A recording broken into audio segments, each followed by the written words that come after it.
Welcome to Pyrion Flax's guide to DayZ. DayZ has been called hiking simulator, running simulator, but it's actually arsehole simulator. You take control of a dude in a t-shirt with just a flashlight and a battery for company, and people will kill you for their sport. If this doesn't fill you with a deep sense of foreboding, it's because you haven't heard or seen the worst of it yet. Welcome to Cooking with PFlax. Today's recipe will be making a brand new DayZ player. First, we'll take one burlap sack, any old kind of sack, but mainly the sort you find lying in the back of a barn somewhere covered in horse piss, home to a few ugly looking bugs. Place this on the head of the new player. If this doesn't make you feel a little bit like a pervert, you're probably a sociopath. You're in good company. Next, take a pair of handcuffs. If, like most people on Chernarus, you have an assortment of them lying around your house, then that's no problem. Stick them right on there, nice and tight. They won't need those arms for much longer anyway. Now, and this is the tricky part, take some bleach or some rotten fruit, start force feeding the new player while making them sing a song. And for a flourish, you can make them take off their trousers and walk in a circle while you laugh and shoot at the ground, slapping your thighs and marvelling at the power you now hold over this poor motherfucker who, lest we forget, paid for this experience. And there you go, you've made a new player, because that player has just realised that this is what awaits them. This is the world. They've been reborn as a bitter, hateful, untrusting bandit. Next time they hear someone say, "Stop moving, put your hands up," they'll run away, or they'll just open fire, or they'll hurl themselves at the enemy while swinging an axe and swearing to shit on their mum if they ever find them. Because once you've got good gear, at the moment, there's not much else to do. So we turn on each other like spiders in a jar, and some of the spiders have 8 legs, and some of the spiders have no legs, and some of the spiders have an M4 rifle.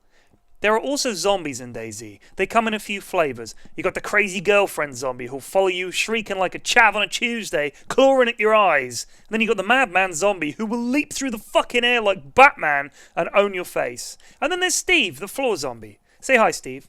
Fuck Steve. Steve is the worst. He'll glitch through walls and tear your feet off. He's a cunt.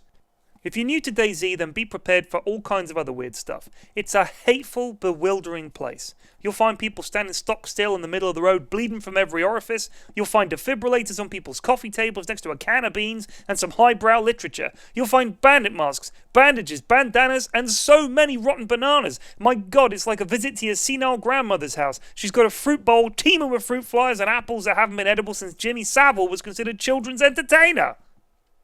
You'll spend a hell of a lot of time just walking around.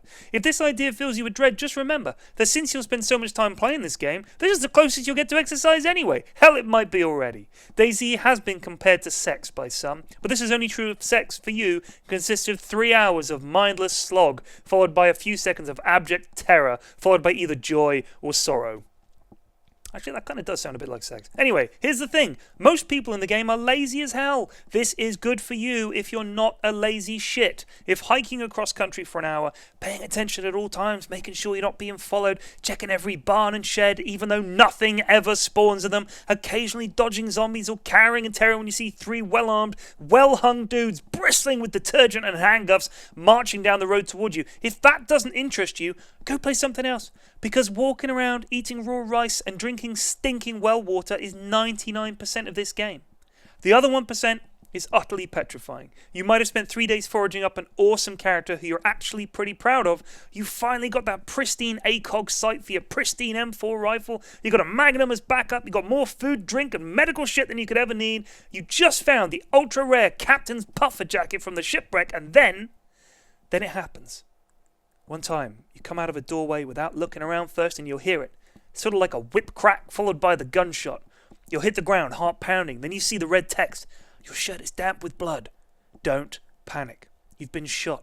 Do what most arseholes do and just fucking log off like a gutless piece of shit. Go on, be a coward. That's how seriously people take this game. The metagame aspect of DayZ is pretty big. People will learn the restart times of servers, log in just in time, at just the right spot to find good loot spawns. They'll fucking log off from the server you're on, walk around behind you, log back onto the server you're on, and then kill you. It's called ghosting. It's the cheapest piece of shit ever. Combat loggers and ghosters can burn in hell. Be better than that. Be a fucking hero. Play the game right. Live life on the edge. And when you beat those people, you can take a triumphant photo of yourself pissing onto their unconscious bodies while they bleed out onto the uncaring tarmac of an abandoned military runway. Above all, DayZ is an exercise in trust. That guy that approaches you with his gun drawn screaming, "Friendly! Friendly!" Well, is he?